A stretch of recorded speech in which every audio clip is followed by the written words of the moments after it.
Assalamualaikum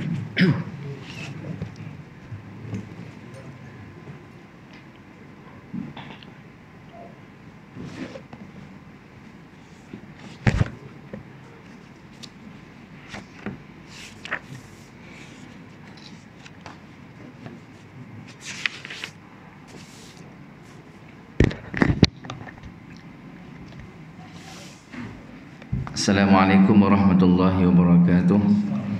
Ila syarafin Nabi Mustafa Rasulullah sallallahu alaihi wasallam wa alihi al-kiram wa ashabil izam. Syai'ul lahumul Fatihah. A'udzu billahi minasyaitonir rajim. Bismillahirrahmanirrahim. Alhamdulillahi rabbil alamin, arrahmanir rahim, maliki yaumiddin. Iyyaka na'budu wa iyyaka nasta'in. Ihdinas siratal mustaqim, siratal ladzina an'amta 'alaihim غير المغضوب عليهم ولا الضالين. الحمد لله رب العالمين، نحمده ونستعينه ونستغفره ونعوذ بالله من شرور أنفسنا ومن سيئات أعمالنا، من يهده الله فلا مضل له ومن يضلل فلا هادي له. أشهد أن لا إله إلا الله وحده لا شريك له وأشهد أن محمدا عبده ورسوله. سبحانك لا علم لنا إلا ما علمتنا إنك أنت العليم الحكيم. قال رب اشرح لي صدري ويسر لي أمري واحلل عقدة من لساني يفقه قولي. اللهم زدنا علما وارزقنا فهما. أما بعد. Yang saya hormati lagi simulakan pengurusi Surau Abbas, Abang Azmi, ahli kuasa surau, barisan tuan-tuan imam, tuan-tuan Bilal, tuan-tuan siap masjid, seterusnya muslimin muslimat, mukminin mukminat, ibu-ibu, ayah-ayah, adik-adik yang dirahmati oleh Allah Subhanahu wa taala. Mari sama-sama kita merafakkan pujian dan kesyukuran kita kepada Allah Subhanahu wa taala kerana masih diberikan kita lagi sekali lagi peluang dan ruang serta kesempatan untuk menghidupkan malam kita dengan aktiviti yang mendatangkan kecintaan Allah Subhanahu wa taala. Mudah-mudahan majlis ilmu ini menjadi asbab jalan dipermudahkan jalan kita menuju syurga Allah Subhanahu wa taala insya-Allah. Jadi tuan-tuan puan-puan mati Allah Subhanahu wa taala, kita menyambung pengajian hadis 40 akhlak mulia karangan almarhum Syekh Ahmad Fahmi Zamzam rahimahullahu taala. Insyaallah hadis yang seterusnya dengan tajuknya pemaaf. Tajuk malam ini pemaaf. An Anasin radhiyallahu anhu qala kuntu amshi ma'a Rasulillah sallallahu alaihi wasallam wa alaihi burdun najraniyun walizul hashiyah faadrakahu a'rabiyun fajabazahu biridaihi jabzatan shadidah fanazartu ila safhati atiqin nabi sallallahu alaihi wasallam wa qad atharat biha hashiyatul burdi min shiddati jabzatihi thumma qala ya Muhammad murli min malillahi alladhi 'indak faltafat ilaihi fadhahik thumma amara lahu bi'ata'in. Muttafaqun alaih.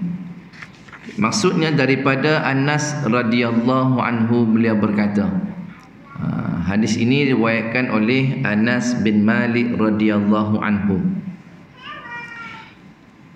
Adalah aku pada satu hari berjalan bersama dengan Rasulullah sallallahu alaihi wasallam dan baginda ketika itu memakai selendang rida buatan Najran yang kasar di tepinya. Tiba-tiba datang seorang Arabi, seorang Arab Badui, orang pedalaman, lalu menarik selendang Rasulullah sallallahu alaihi wasallam itu dengan kuat. Aku melihat pada batang leher Rasulullah sallallahu alaihi wasallam terdapat kesan tepi selendang tersebut kerana Arab Badui itu telah menariknya dengan kuat. Tarik hingga berbekas leher Nabi kerana selendang itu kasar buatannya. Di tepi itu kasar, jadi bila tarik akan berbekaslah kesan tarikan tersebut. Maka kemudian Arabi itu, kemudian orang Arab Badui itu berkata, "Hai Muhammad, suruhlah pegawai memberikan kepadaku akan harta Allah yang ada di sisimu." Lalu Rasulullah sallallahu alaihi wasallam menoleh ke arahnya sambil baginda tersenyum dan menyuruh pegawainya memenuhi kehendak Arab Badui itu. Hadis riwayat Bukhari dan Muslim. Jadi tuan-tuan dimurahkan oleh Allah Subhanahu wa taala, hadis ini diriwayatkan oleh seorang sahabat besar Nabi sallallahu alaihi wasallam. Di antara sahabat besar Nabi ialah Anas bin Malik radhiyallahu anhu. Merupakan di antara kalangan sahabat yang paling akhir meninggal dunia jika dibandingkan dengan sahabat-sahabat yang lain. Di antara orang yang lambatlah. Di antara sahabat yang panjang umurnya, mudah nak faham macam itulah. Rasulullah sallallahu alaihi wasallam sampai Madinah dalam peristiwa hijrah. Nabi sallallahu alaihi wasallam sampai ke Madinah waktu tu umur Anas bin Malik ni baru 10 tahun. Baru 10 tahun. Macam kita sekarang baru darjah 4 kan. Baru 10 tahun, budak sangatlah lagi. Ibu dia bernama Ummu Sulaim. Diberi kunyah ataupun panggilan Abu Hamzah. Abu Hamzah maksudnya bapa kepada Hamzah, mana anak dia ada nama Hamzah.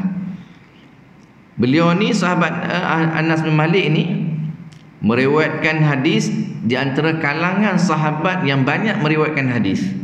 Banyak jumpa hadis Anas bin Malik. Dia meriwayatkan sebanyak 2286 hadis. Dia dengar daripada Nabi sallallahu alaihi wasallam 2286 hadis. Orang dia meriwayatkan. Banyak tuan-tuan.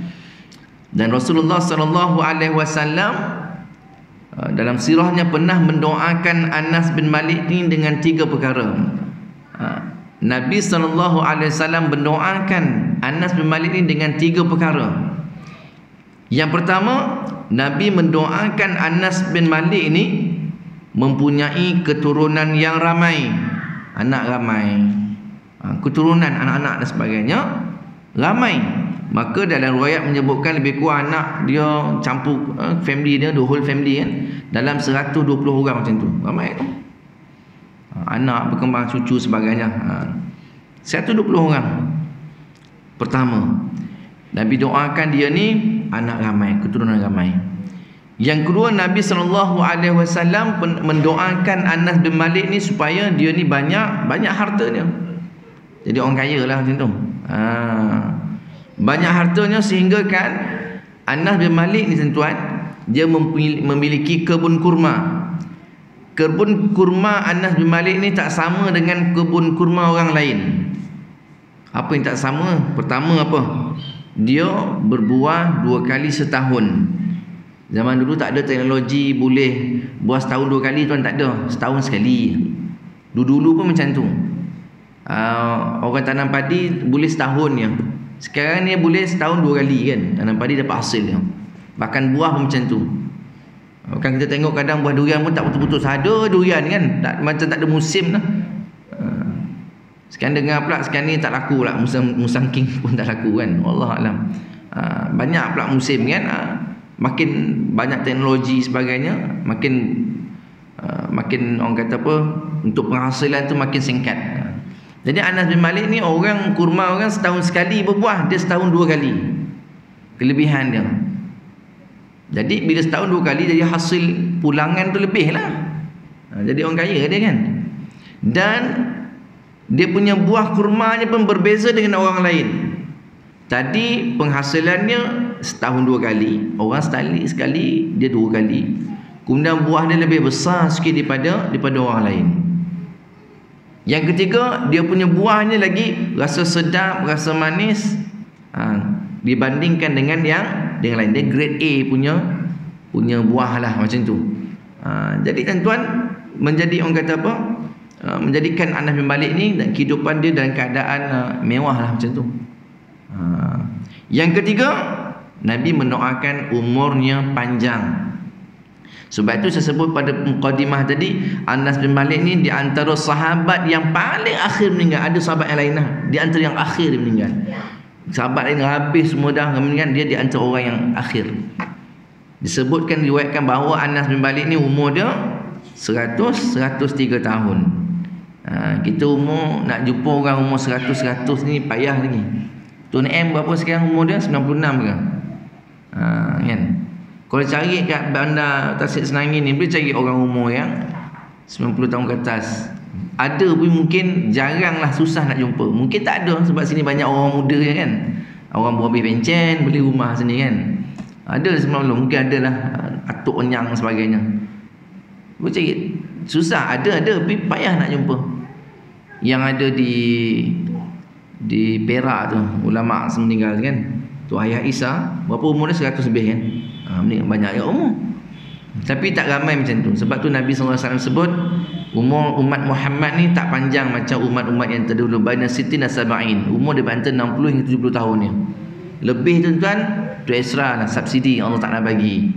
70-80 tahun tu jarang lah ada kan. Bahkan di kalangan kita pun kadang umur 50-an pun dah macam-macam penyakit ada kan.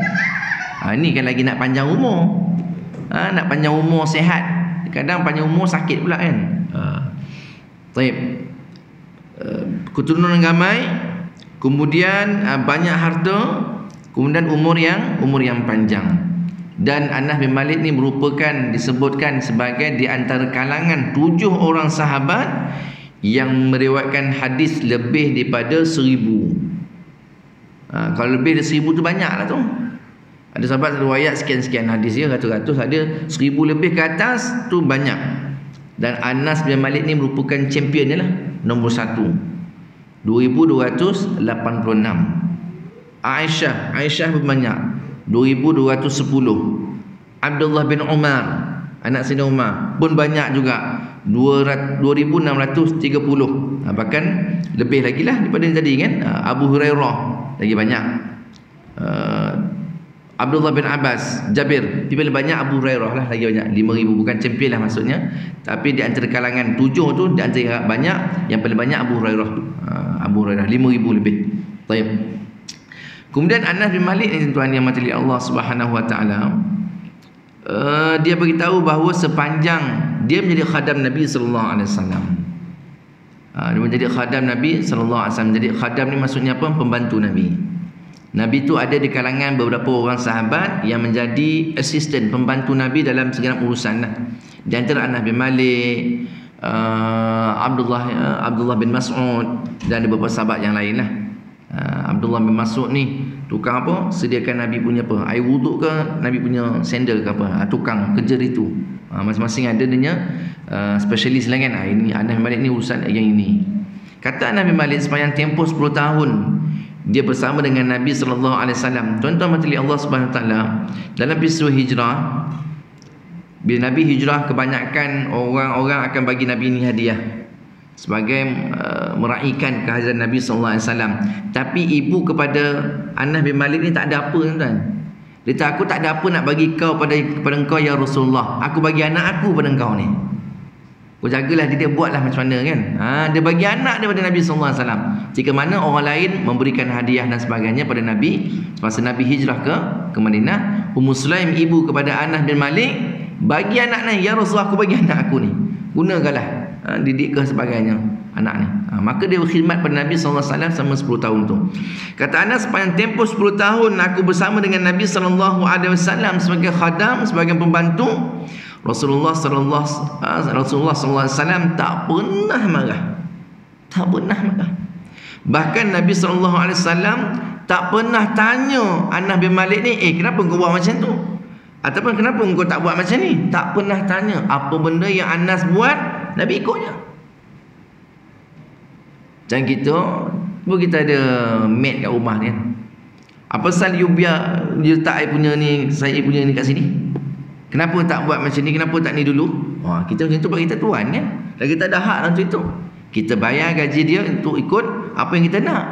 Tapi Nabi, walaupun Anas bin Malik ni jadi khadam dia, patut Nabi boleh cakap, Anas kau buat macam ni, jangan buat macam ni, sepatutnya elok buat macam ni. Tak, Nabi tak pernah tanya. Nabi tak pernah komplain. Nabi ikut. Tak pernah tanya, Anas kenapa kau buat? Tak pernah. 10 tahun khidmat, Nabi tak pernah tanya pun benda tu. Subhanallah. Tuan-tuan, kenapa buat macam ni? Kenapa jangan buat? Tak ada. Makna tuan-tuan, mungkin satu sudut Nabi ni seorang yang lembut, seorang. Satu lagi, Anas ni buat kerja bagus. Maksudnya macam tu. Kalau orang kita buat kerja dan kemudian bos tak pernah komplain, bos tak pernah kata apa, dia maknanya kerja kita perfect lah, bagus lah tu. Kalau bos kata asal you punya proposal macam ni, asal report you tak ni dengan yang dulu punya ni tak, di situ kan ada, kemudian tak ada komplain, tak ada apa, tak ada ni, tak ada apa, makna bagus lah. Di antara sifat sabar Nabi seorang penyayang dan bagusnya Anas bin Malik ni dalam melaksanakan tugasan yang diamanahkan. Itu yang poin yang kita boleh dapat lah. Kemudian tuan-tuan mati Allah Subhanahu wa taala, Rasulullah sallallahu alaihi wasallam memanggil Anas bin Malik ni, selain dia punya kunyahnya panggilan tu Abu Hamzah, Nabi memanggil dia Ya Unais. Nabi panggil. Gelaran orang kata apa? Mesra lah macam tu kan. Macam kita lah, kalau isi kat rumah, kadang orang panggil nama, kadang kita tak panggil nama. Kadang orang panggil apa? Baby kan kat rumah kan. Panggil baby kan. Ada panggil 60-70 tahun kat rumah, baby kita kan, ada macam tu. Cuba try test. Balikkan BB mungkin lah panggil husband kan. B mungkin lah panggil baby kan. Tak lelap tidur tu dalam malam tu kan. Balik surau ni, baby, tak lelap tidur, parah ni mak kau ni kata kan. Telefon anak kau balik, mak kau lain macam ni, panggil baby. Dah 40-50 tahun hidup kan. Panggil dengan gelaran macam Nabi panggil Aisyah, ada gelaran panggilan sebagainya. Bahkan Nabi SAW ni, setiap benda yang ada pada diri Nabi ni, Nabi suka meletakkan ada nama dia sendiri. Pedang Nabi ada nama, unta Nabi ada nama. Tuan-tuan ada tak benda yang tuan-tuan punya, tuan-tuan tak nama? Tuan-tuan naik kereta ada tak panggil kereta tu ada nama? Tak ada. Tak ada nama kan. Kita tahu Nabi suka macam tu. Apa yang kepunyaan Nabi tak ada nama dia. Kemudian sebelum meninggal, Nabi sebelum meninggal, beliau berharap bahawa Rasulullah sallallahu alaihi wasallam memanggil dengan panggilan Unais. Di akhirat nanti jumpa ya Unais, panggil balik nama tu yang sama, Unais kan. Kemudian masa hampir nak meninggal, Anas bin Malik ni, dia panggil dia punya the whole family, ahli keluarga dia datang tengok jenguk dia nak mati dah ni. Sambil dia mengajarkan, dia panggil keluarganya supaya ajarkan dia membaca kalimah la ilaha illallah. Dia nak mati, dia minta family dia ni, nak mati ni, sebut, ajarkan ayah baca la ilaha illallah. Ibarat macam tu lah. Kita kalau orang nak mati tak ingat tuan, kadang family sendiri pun tak tahu nak buat apa. Ini satu didikan. Nak mati, ajar orang nak meninggal mati la ilaha illallah. Talkinkan, ajarkan dia perkataan yang supaya dia ingat ingatan dia pada Allah Subhanahu wa taala sebab dia nak mati kan. Dia mati dalam keadaan ingatan tu sentiasa tak putus. Talqin je lah, disebutlah la ilaha illallah kan. Orang nak mati, kat telinga dia tak dengar baca la ilaha illallah, dia tak dapat sebut-sebut ayah, ingat Allah, Allah, ingat Allah, Allah. Bagi sentiasa ingatan tu ada dengan Allah Ta'ala yang tak putus. Macam tu. Kita dapat talqin kan, talqin dengan ayah dia, marrabbuka. Bukan talqin tu, talqin kan ni perkataan kalimah thayyibah ni, la ilaha illallah. Sebut macam tu kan, ajar. Ni kadang biarlah orang tua tu kan, tak ada, kadang anak tak ada pun jenguk keliling mak ayah yang kadang nazak ni, tak tahu nak buat apa nak buat tak tahu. Nanti pun imam benda ayah nazak ni apa nak buat, dia sana anak pun tak tahu nak buat macam mana kan. Di antaranya ialah itulah, sehingga baca Yasin itu sebagai ajar kalimah-kalimah yang macam tu, la ilaha illallah. Berat sebut Allah, Allah paling tidak ada ingatan kepada Allah SWT. Kemudian ada yang menyebutkan dan riwayat mengatakan, kalau nak tengok cara bagaimana Rasulullah sallallahu alaihi wasallam bersolat, tengok cara Anas bersolat. Nak tengok macam mana Rasulullah sembahyang solat, nak tengok persisnya seperti apa yang Anas buat. Anas buat solatnya persis macam mana Nabi. Riwayat ada mengatakan begitu. Tak tengok cara Nabi solat, tengok Anas bin Malik lah contoh dia. Memang dia exactly dia ikutlah apa benda yang Rasulullah buat ni, memang tepat macam tu. Sampai disebutkan begitu sebagainya. Kemudian Anas bin Malik ni setiap kali dia mimpi Rasulullah sallallahu alaihi wasallam, dia akan menangis. Mimpi Nabi, jaga tuan, menangis. Sebab apa? Rindunya pada Nabi sallallahu alaihi wasallam. Walaupun dia mimpi Nabi, dah mimpi dah jumpa dalam mimpi tu Rasulullah sallallahu alaihi wasallam, tapi sebabkan kerinduan tuan-tuan, menangis kan.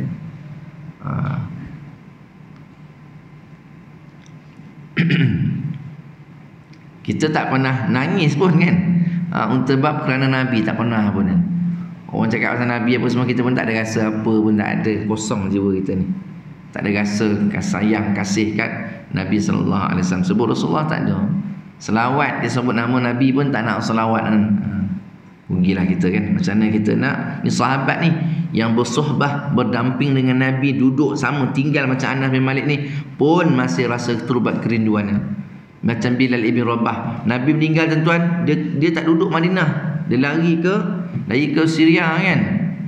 Tak nak duduk. Sebab nanti bila duduk di Madinah, dia akan mengingatkan daripada Nabi sallallahu alaihi wasallam. Tak nak. Sayyidina Umar panggil Bilal bin Rabah, datanglah, baliklah Madinah balik. Janganlah bawa diri mengajuk kan. Sampai macam tu sekali Bilal. Allahu Akbar. Itu sahabat bagaimana dia rindu kat Nabi SAW. Banyak lagi kisah yang Sauban umpamanya, radhiyallahu anhu, sahabat Nabi namanya Sauban. Kalau tak jumpa Nabi, saya tu gelisah, tengok muka pucat lesi, macam tak urus. Boleh tanya kenapa? Hari ni tak tengok lagi Nabi ni. Rindunya kat Nabi. Allahu Akbar. Kita jangan jalan apa?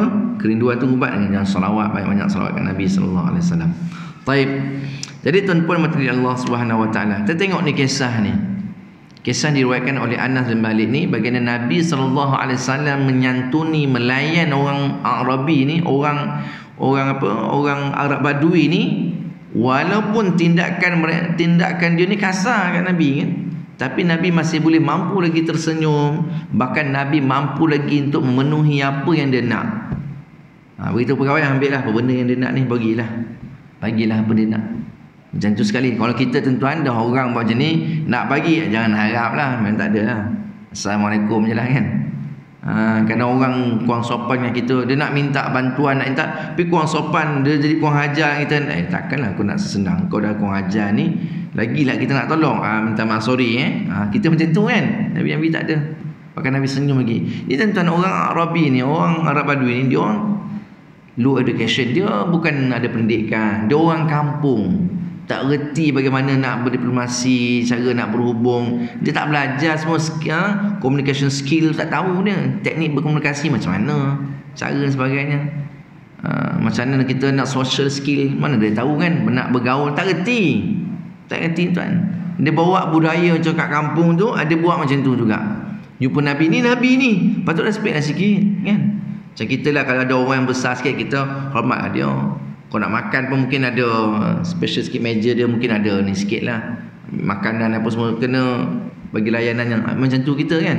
Sebab nak tunjukkan respect. Tapi orang Arab ni tak ada respect semua.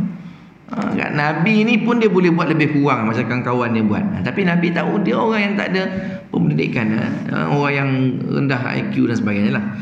Jadi apa yang disebutkan dalam hadis ini merupakan sebahagian daripada sifat pemaaf Rasulullah SAW. Itu poin dia. Baginda selalu memaafkan orang yang menyakitinya, walaupun baginda mampu untuk membalas tindakan orang tersebut. Nabi boleh, dia tak nak layan. Dia tarik sentak, dia tanya Nabi kata, dah kau buat kasar macam ni, takkan aku nak layan kau kan. Boleh dia buat macam tu. Tapi Nabi tak, penuhi juga apa yang dia nak. Kemudian apatah lagi kalau orang yang menyakiti beliau itu daripada kalangan orang yang jahil dan tidak memahami kedudukan baginda Nabi sallallahu alaihi wasallam, Rasul yang bawa rahmat bagi sekalian alam. Dia tak reti kan. Nabi tahu Arab Badui je lah, memang mesti dia perangai macam ni. Dia tak tahu apa kan, tak reti nak beradab dan sebagainya, sebab orang pedalaman, orang Badui. Tindakan orang yang jahil tidak boleh dibalas melainkan hanya dengan lemah lembut dan kemaafan. Itu dia kunci dia. Orang jahil, orang yang bodoh, macam orang yang tak betul, kan? kita layan dengan cara yang kasar lagi lah dia ni. Macam ada sekali kat masjid Haji kan, masjid kita gitu, saya rasa makcik tu ada masalah sikit lah. Dia jerit-jerit dia, kita nak semayang Zuhur kan, Zuhur je kan, menjerit makcik tu, mana imam apa semua ni, dia kata apa imam, cerita lah dia punya lahir tahun apa 1950 apa lah, bulan Muharram lah apa semua, mengaut-ngaut dah. Saya kata apa benda makcik ni, lepas tu kita semayang. Kita semayang tu dia senyap lah, senyap kejap. Lepas habis semayang, dia sambung balik, dia semayang juga. Husband dia ada kat luar. Tiba husband dia kata, apa kau bising ni? Husband pun marah dia. Dia mengomen tuan, daripada lepas habis semayang tu sampai kat kereta. Dia buat kereta tuan, saya parking kat motor pun sebelah kereta dia. Dia parking tempat parking imam tuan-tuan. Jangan main. Jangan saya saja tuan macam nampak macam provok kan. Saya nampak dia mengomen Allahumma salli ala Muhammad, saya tu. Lagi dia kuat. Kalau orang Arab tuan, bila orang nak bergaduh dekat sallu ala nabi kan, berhenti bergaduh tuan, salam shake hand balik.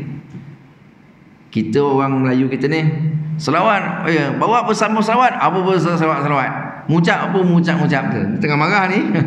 Kita macam tu kan. Tapi orang Arab masa sallu ala nabi dia, Allahumma salli ala Muhammad. Berhentilah shake hand, sorry ni ketik accident kemek ni. Bergaduh, sallu ala nabi. Okay, tak apa, dia settle lah, biar polis lah, report, insurans boleh cover. Kita tak ada kan, bawa sifat, apa sifat-sifat. Kita macam tu tuan, kita lah, dia tak faham kan, apa selawat tengah marah ni, selawat kata. Sabarlah, buat sabar kan. Ni tengah sabar ni, dia kata kalau tak sabar lebih lagi. Dia punya sabar macam tu tuan level kan, dia mengamuk, dia pecah itu ni sabar ni, sabar lagi kata dia kan. Allahu Akbar. Itu kisah lah. Jadi kalau kita layan ni tuan, lagi tambah lah. Itu Nabi sebut, kalau orang yang jahil kita layan buat orang bodoh, orang yang tak betul, layan tuan, lagi dia berlebih lagi, buat tak tahu je. Itu kan. Saya pun ingat dengan bila saya sebut selawat tu, ingat mungkin dia reda, bertambah lagi. Tak boleh tak mau nak. Itu dah besar setan dia kan. Dia dah marah betul dia. Saya tak faham apa yang dia cerita pasal dia lahir. Wallah alam. Dia buat kereta lah tuan-tuan. Parking tempat imam tu, saya kata parking tempat imam tu. Sedangkan kita tidak akan melakukan, dia kata apa? Biasanya orang jahil akan melakukan apa sahaja asalkan dapat melawan musuhnya. Sedangkan kita tidak akan melakukan demikian. Jadi sekiranya mahu melawan mereka, sudah tentu kita akan berperlakuan seperti orang jahil pula. Layan orang yang jahil, kita lawan balik orang yang jahil, orang macam tu, dia sama tak? Orang marah tuan, kita layan lagi semua kan, kita pun jadi marah tak sama macam dia. Orang gila, kita layan lagi kan. Tambah lah.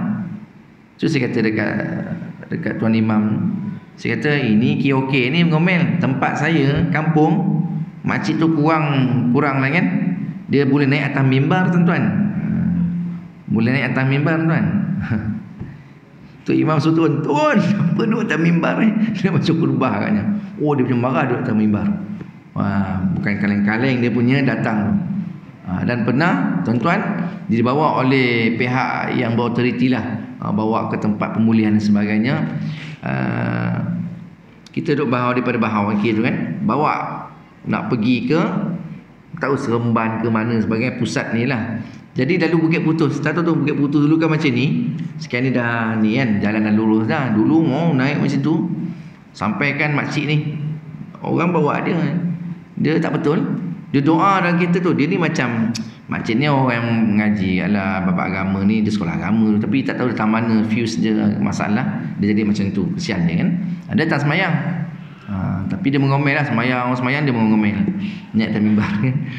Jadi dia tengah dalam perjalanan tu cerita sikit kan, kalau yang orang gila kita. Tapi ni pengalaman dia lah.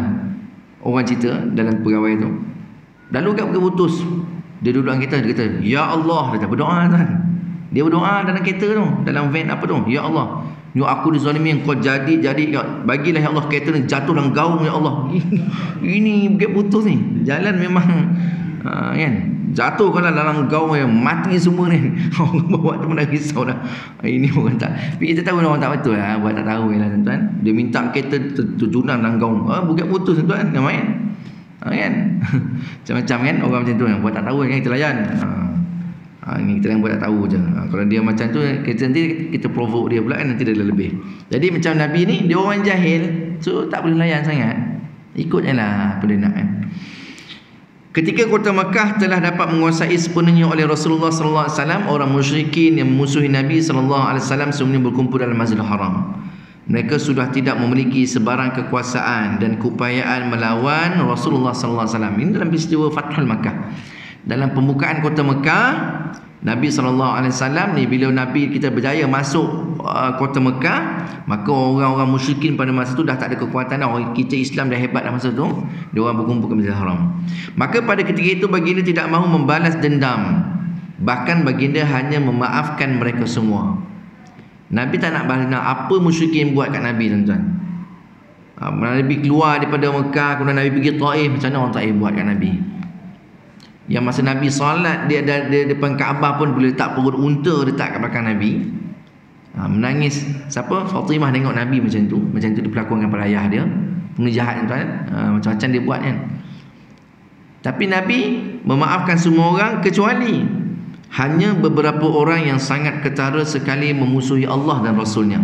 Nabi maafkan semua orang, tapi ada beberapa disebutkan dalam sirah, sebut tuan nama orang-orang yang Nabi tak, bukan kata Nabi tak nak maafkan sebab sifat Nabi balas dendam, tidak. Tapi memang mereka ini memusuhi agama, memusuhi Nabi. Memang dia ketara sangat dia punya kezaliman yang dibuat pada agama lah, pada Nabi sebagainya. Ada beberapa orang, ada Umayyah bin Khalaf, dan ada beberapa lah. Sebarang sirah ada sebut, saya tak ingat ada beberapa orang, 7, 11 macam itulah. Kemudian itu pun kalau mereka masih lagi kafir, mereka tak nak beriman dan tidak mahu beriman. Namun akhirnya orang yang diancam oleh Rasulullah SAW ini pun masuk Islam, dan sunnah baginda memaafkan mereka. Senang, tuan-tuan. Kau ikut nak balas boleh ya, macam ni dua nak balas lah. Tapi Nabi tak ada. Nabi cepat jiwa Nabi ni pemaaf. Sebab apa, tuan-tuan mata Allah Subhanahu Wa Taala? Sebab itu arahan agama macam tu. Sebab Allah Taala suruh kita macam tu. Di antara sifat orang yang beriman, orang bertakwa pada Allah Subhanahu Wa Taala, di antaranya ialah pemaaf. Bagaimana Allah Ta'ala sebut dalam Quran, allazina yunfiquna fis sarra'i wad dharra'i wal kaziminal ghaiz wal 'afina 'anil nas. Dan sifat orang bertakwa ialah orang yang kita ambil yang wal kaziminal ghaiz, orang yang menahan amarahnya. Dia boleh marah tapi tahan. Tiba-tiba orang datang sini nak cik gaduh semua dan macam-macam dia boleh buat, tapi kita boleh lagi tahan amarah. Itu sangat besar pahala dia. Tahan amarah, wal kaziminal ghaiz wal 'afina 'anil nas, dan memaafkan orang. Nabi boleh tak orang Arabi tadi tu, Nabi marah dia? Boleh marah sebab dia buat Nabi sakit kan, leher Nabi sampai berbekas. Boleh tak Nabi tak maafkan? Tapi Nabi memaafkan. Nabi tak marah ketika boleh Nabi marah, tapi Nabi tak marah dan Nabi memaafkan pula orang tu. Ini sifat, tuan. Kadang kita, tuan, kita tak marah, kita tak tunjuk amarah kita, tapi kita dendam, kita tak nak maafkan dia pun. Kita tak nak layan, bukan kata kita ni menahan amarah, kita mana nak layan dia, tapi pada masa sama kita tak nak maafkan dia. Kadang ada orang apa, tuan, dia marah, kemudian lagi tak nak maafkan, tu banyak itu. Kenapa kau tak nak maafkan dia? Sebab dia buat gini-gini, aku takkan maafkan dia sebab perbuatan dia. Macam tu. Itu kita kan. Tapi Nabi SAW tidak begitu keadaannya. Banyaklah sirah-sirah lain, umpamanya kisah Nabi Yusuf AS, yang mana memaafkan adik-beradik dia. Adik-beradik Nabi Yusuf AS, apa yang dia buat kat Nabi Yusuf? Dicampak dan pergi buta kan. Begitu kat ayah dia, kena makan dekat binatang dan sebagainya. Dia punya tak suka sebab Nabi Yaakob ni macam lebihkan Nabi Yusuf dan sebagainya. Kemudian dia buat apa? Dicampak Nabi Yusuf dalam perigi, telaga buta. Boleh tak Nabi Yusuf nak pada dendam dengan abang adik-beradik sendiri sanggup macam ni? Tapi Nabi Yusuf tak, maafkan adik-beradik dia. Itu kisah pertama. Dalam kisah Fathul Makkah juga, macam mana Nabi SAW memaafkan semua orang. Satu kisah ialah kisah Hubur bin Aswad. Ada seorang namanya Hubur bin Aswad, pernah menyakiti puteri Rasulullah SAW, namanya Zainab. Sama nama anak saya ni, Zainab ni, yang paling kecil ni. Dia menyakiti Zainab dengan cara apa, tuan-tuan? Zainab ni naik unta, dia ambil panah, dipanah unta tu. Jadi dah kena panah, jadi tersungkur, tuan-tuan, dengan Zainab sekali tersungkur, sedangkan masa itu Zainab sedang pregnant. Bayangkan, tuan-tuan, Zainab unta tadi mati, Tapi Zainab selamatlah walaupun dia pregnant tu. Zainab pada masa sedang hamil dan terhumban daripada atas unta, menyebabkan kandungan dia gugur, tuan-tuan. Unta mati, kita jatuh daripada unta, kemudian kandungan menyebabkan jatuh, menyebabkan kandungan gugur. Pada peristiwa Fathul Makkah, Hubur bin Aswad ni datang jumpa Nabi, mohon maaf, Nabi maafkan. Kalau kita, tuan-tuan, kau tahu tak kau buat apa dengan anak aku? Kita macam tu kan. Kau pergi bunuh unta tu, unta tak salah pun dengan kau, kau pergi bunuh unta tu. Kau semoleh boleh buat kenduri kan. Satu BTS ni boleh panggil lah. Unta seekor kan. Kau bunuh unta, anak aku jatuh, gugur pula kandungan cucu aku tu. Boleh tak Nabi tu? Tapi Nabi tak fikir tu. Datang, ya Rasulullah minta maaf kan. Apa? Maaf. Dengan sebab akhlak Nabi tu, masuk Islam Hubur bin Aswad ni. Subhanallah, tuan. Ini akhlak, ya Allah, akhlak Nabi. Rahmat Nabi kan. Sekalian alam ni, bukan sekadar kepada orang Islam saja, pada orang yang kafir, pada orang yang buat zalim pun Nabi, ya Allah, akhlak dia tu. Suri teladan contoh yang Nabi tunjukkan. Kalau kita, tuan, tak tahulah, kalau saya sendiri pula kan. Mana boleh, tuan. Kita mungkin tak apalah, aku maafkan kau, tapi aku tak nak tengok lah muka kau lagi kat sini. Kita macam tu kan. Aku tak nak nampak lah muka kau kat sini. Kita macam tu.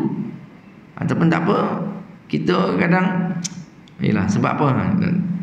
Iman kita ni, kita iman lemah, tak apa nak kuat kan. Kita cuba sedaya upaya nak ikut contohnya Nabi, tapi kita usaha juga pada masa sama, cabaran banyak lah.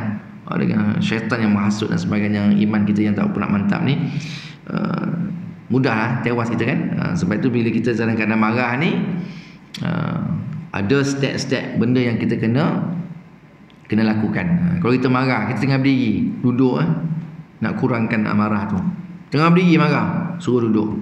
Macam orang datang ni, mana pengurusi kita kan? Mana pengurusi Surau Abbas? Saya nak jumpa ni. Ada, minta tak apa cik, tuan duduk dulu, tuan duduk. Dia bila duduk tu dia dah kurang sikit dia marah dah. Keluarkan air pula. Dia tengah marah ni berapi kan, panas, keluarkan air. Tuan bagi pula air panas, lagilah marah dia. Dia panas, bagi panas lagi. Bagilah air apa sikit kan. Bagi sejuk, tuan minum dulu. Dia akan lega sikit. Macam diri kita kalau dah tak boleh macam tu, dah berdiri marah, duduk marah lagi, minum air marah lagi. Ambil wuduk lah, ambil wuduk. Ataupun baring. Marah baring. Bangun tidur dah baring dah, bangun marah lagi. Ambil wuduk marah lagi. Solat dah sunat. Solat sunat mutlak lah, solat lah apa-apa. Bukan saja aku solat sunat menahan marah, bukan. Semayang lah apa-apa, saya sunat ke, saya taubat ke, kan. Dah semayang marah lagi. Tak tahu, tuan, ni orang ke apa, tak tahulah saya kan. Orang ke apa yang kena azan kat telinga kan, kena ruqyah kan, ada setan besar dalam badan ini kan. Tapi kadang kita biasa, bila kita dah semayang, kadang dia tenang sikit kan. Tenang, zikir, istighfar, salawat sikit, anda akan datang ketenangan tu kan. Ala bi zikrillah tatma'innul qulub. Hanya dengan mengingati Allah Ta'ala, hati jadi tenang. Dah semayang tu dalam ingat Allah kan. Salawat, istighfar, masih lagi marah lagi. Itu saya kata tu bukan orang. Quran tu pun dengan hati Allah Ta'ala, hati tenang. Tak tenang lagi, tak tahulah. Tak tahu apa kita nak buat kan. Azan dekat telinga, marah lagi, tak tahu nak kata macam mana. Jadi tuan-puan dan puan oleh Allah Subhanahu Wa Ta'ala, itu sedikitlah berkenaan kita berkenaan dengan pemaaf ni. Jangan besar, sebab kita sebut tadi Quran sendiri menyatakan bahawa di antara sifat orang yang beriman tu, orang bertakwa ialah orang yang menahan amarah dia. Kau tengok orang tu boleh kawal amarah dan dia boleh memaafkan, tuan, mana orang betul keimanan dia ni, memang takwa dia tinggi. Kadang, tuan, dia tak kira, tuan, haji lebay, tuan, saya takkan maafkan dia. Ya Allah, haji kot kan. Kita fikir macam tu. Tuan haji ni dah tua dah, takkanlah tak boleh maaf. Tak boleh. Kadang anak beranak pun tak boleh, tak nak maafkan anak dia. Tak nak, macam ada family macam tu kan. Tak baik, anak tak baik dengan mak, tak baik dengan mak ayah dia, tak bagi anak balik. Kau jangan jejak rumah lagi. Allah, sampai mana, tuan? Sampai bila nak macam tu kan? Kita bukan yang umur panjang sangat pun. Kita tak apa nak maafkan, kita menyebabkan benda tu akan tertangguh bawa sampai ke akhirat nanti. Kita besok ada masalah dengan manusia sampai bawa ke akhirat, tuan. Di akhirat esok lagi payah. Sebab orang ni masing saling nak menuntut. Payah, tuan. Kita fikir kat dunia ni kan, aku tak nak maafkan kau jangan jejak sini, 7 keturunan pun aku benci kita. Daripada kau ni anak-anak semua aku tak benci. Dahsyat, tuan. Ada yang macam Nabi tadi ke? Zainab jatuh gugur kandungan, ada macam tu sekali ke? Dia marah dia sikit, tuan, punca kadang tu sikit sangat, tapi dia melarat dendam sebagainya. Kan tak boleh tengok orang terlebih dan sebagainya. Dendam kusumat tu tak di orang kata apa, tak diubati, masalah. Dia akan bersarang dalam hati kita. Dia akan bersarang, dia akan merosakkan diri. Macam anak-anak tuan-tuan, anak-anak bersarang kena musnahkan kan. Kalau tak tu, kalau dia bersarang kat rumah tuan, musnah, hancur rumah kan. Besar macam mana hebat. Jadi kalau hati tu penyakit amarah ni, dia tak diubati, dia akan bersarang macam anak ni, rosaklah diri tu. Jadi orang kena marah tak boleh tegur, tak boleh apa. Apatah lagi nak memaafkan. Marah tak tahan, nak maafkan orang lagi, apatah lagi. Allahu Akbar. Jadi tuan-puan dan puan Allah Subhanahu Wa Taala, tu di antara sifat yang perlu ada bagi semua orang, kena ada sifat tu, pemaaf, saling memaafkan. Lepas tu kadang kita boleh silap kan, cepat-cepat minta maaf. Cepat-cepat minta maaf. Kadang orang cakap pun, kita jumpa orang kan, jumpa sama-sama, okey, minta maaf lah pada salah silap, macam tu. Biasa sebab kita mungkin dalam pada kita bergaul ni, mungkin ada percakapan, perbuatan kita kan, yang kadang tak sedar pun kita cakap tu, kita rasa macam okey, tapi bagi dia tak okey. Banyak macam tu kan. Kita ingat dia macam okey, kita bergurau, tapi bagi dia serius dia benda tu. Kita tak jaga. Kemudian bila orang, dan kita tak reti pula nak minta maaf di atas ketelanjuran perkataan kita. Jadi tuan-puan oleh Allah Subhanahu Wa Taala, saya kata cukup dululah untuk pada malam ini. Kalau kita masuk yang topik seterusnya, panjang lagi pembahasannya. Tapi perjumpaan kita pada akan datang, kita nak cerita berkenaan dengan tajuk tenang dan tidak gelojoh. Tenang dan tak gelojoh. Sebab ni sifat gelojoh ni merupakan di antara sifat syaitan, iblis kan, gelojoh. Sebab tu tuan-tuan, kita bila kita ni, Nabi kata, Nabi larang jangan bersifat tergesa-gesa, gelojoh, terburu-buru, tergelojoh, tergesa-gesa ni perbuatan yang tak baik. Sebab tu bila kita nak mendatangi solat, Nabi larang jangan tergesa-gesa. Kita datang, kita kurang kabut kita kan, macam tadi saya masbuk kan, lambat. Bila orang datang semayang, kita buat macam biasa je lah, jangan kita boleh lari-lari. Sebenarnya jumpa tuan satu masjid, saya baru parking kereta, imam dah semayang ni, Allahu Akbar, tengah baca kan, berlari haji tu. Nabi larang buat macam tu. Kita relax lah. Kita masuk entah setakat mana yang kita sempat, cakap tu je lah itu buat. Kita sampai tayar akhir sekalipun, tak apa, tayar akhir lah kita sempat, tambah teruskanlah bilangan rakaat seterusnya, masih lagi dapat ganjaran berjemaah, mudah-mudahan insya-Allah kan. Cuma kadang macam imam, dan kadang macam tu, bila kata imam ni kena bijak sikit kan, kena tahu lagi kaedah fiqh dia. Contoh kalau macam makmum kan, macam imam dia solat, kemudian dia perasan macam ada orang lambat kan, orang lambat, waktu tu dia waktu tu tengah rukuk umpamanya. Dua keadaan ni imam, bila dia perasan ada orang lambat, dia kena panjangkan dua tempat ni. Pertama rukuk, kedua tahiyat akhir. Contohnya imam dia nak rukuk kan, tiba dia perasan ada orang nak masuk kan, dia dah rukuk, Allahu Akbar, dia rukuk, tiba dia nampak perasan orang masuk, dia perasan bila sliding door tutup, bunyi kan, dia rukuk lah. Dia bagilah peluang untuk orang tu agar dia dapat sama rukuk dengan dia, nak bagi peluang dia agar dia dapat rakaat pada rakaat tersebut. Tapi yang orang datang makmum tu janganlah lambat sangat pula, lekalah betulkan butang baju ni, imam duk rukuk nunggu dia ni, betulkan butang baju, astagfirullahalazim, qul a'udzu birabbin nas, malikin nas, usolli. Susah kan tuan-tuan. Kesian dekat imam tu. Jadi imam tu dia rukuk tu, maknanya dia beri peluang pada kita, boleh untuk agar kita sempat untuk rukuk dengan imam. Satu. Yang kedua tahiyat akhir. Kalau imam pun Nabi fil alamin innaka hamidum majid, tiba orang pun datang kan, dengar sama kita baca Allahumma shalli ala imam, orang pun masuk fil alamin innaka hamidum majid, janganlah bagi salam dulu, baca doa apa-apa kan, orang pun Allahu Akbar, dia dapat duduk je kan, duduk dari akhir. Kita perasan dengan kita boleh agak lah, yang dia dah bertakbir dan dia boleh sempat duduk, baru salam, dia dapatlah berjemaah juga imam. Cuma rakaat dia dah tak dapat. Ni kadang tu saya terkena tuan, pernah terkena ni. Kita bentang sejadah kan, imam tahiyat ni, kita angkat takbir, Allah assalamualaikum warahmatullahi wabarakatuh, ajar imam, ganggu ajar tu tak ni. Mungkin imam tak dengar lah, sangkaan baik kita, imam tak dengar. Tapi imam perasan, sangat tak perasan, dia tahu tuan, dapat yang bunyi motor pula kan, tok motor tuan-tuan kan. Dengar bunyi motor, dia masuk kan. Dengar tapak kaki masuk masjid tu kan, kita tahiyat ni, bagilah peluang dia bertakbir, dia dapat duduk tahiyat akhir tu. Ni sejadah bentang kan, Allah Assalamualaikum. Pancit motor imam tadi dia punya marah kan, wal afi anina wal kazimi minal ghais, menahan amarah, sabar kan. Tengah marah, bismillah, dia geram ni kan, dia tekan bismillah. Imam ni kecil-kecil nampak imam, dari imam memang kecil pun kan, kecil tengok imam ni kan. Kadang itu kaedah, kalau kita faham fiqh cantik kan. Bila kita faham kaedah dia, kalau imam ni dia raikan jemaah, ni imam meraikan, jangan baca panjang-panjang, tak raikan di sembahyang Jumaat. Baca banyak, dia tak raikan jemaah. Dia orang nak pergi kerja, pukul 2:30 nak masuk. Baca panjang tuan, ingat Bismillahirrahmanirrahim. Wah, surah baca ayat lazim, Alhamdulillahillazi anzala ala abdihi kitab. Lah, surah Kahfi je tuan. Surah Kahfi tu individu baca, dia baca dalam semayang. Orang komplain, orang cerita dengan saya, apa imam tu lah, imam tak raikan. Nah, Nabi tegur kan, sahabat baca panjang, Nabi merah padam muka Nabi. Nabi tanya, apa perangai awak macam ni? Ibarat macam itulah.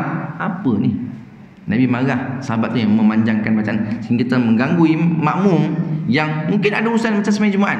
Pendek-pendek dah baca. Boleh baca ayat-ayat, kita orang kata apa, petik-petik, tapi baca ringkas saja. Baca 3 ayat je. Ini baca surah panjang, baca panjang. Macam kawan ni dia tak pernah sihat, ada masalah itu, masalah ini dan sebagainya, dia tak raikan. Imam hati tuan, jangan sampai kita ni dibenci oleh makmum pula kan. Tadi alan nasrah iza jam, okey, relax kan. Contoh kan, baca surah panjang raikan. Sekadar kadang kalau kita sini macam biasalah, kalau imam baca kita pun dah dapat ikut dengan cara setiap imam yang baca banyak, okey, tak apa, makmum meraikan, makmum pun okey, tak ada masalah. Ni makmum dah komplain apa tu kan, apa tak ada orang sikit perut dah. Masalah orang tua dia kan, gaut lah kan. Macam ada yang gelak tuan, itu gaul kuat tu kan.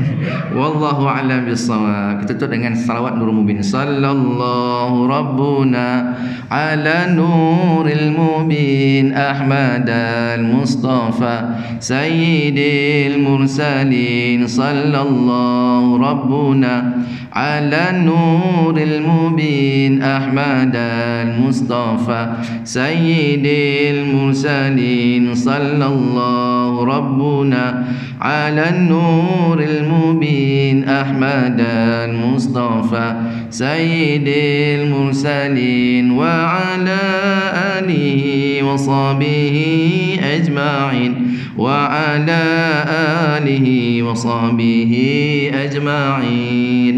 A'udzubillahi minasyaitonir rajim. Bismillahirrahmanirrahim.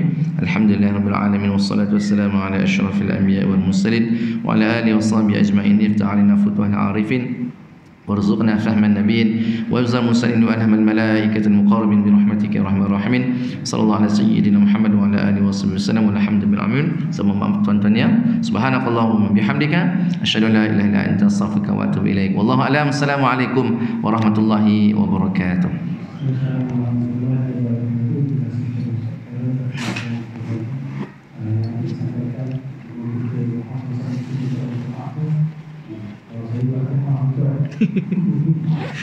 Awal minta maaf kan.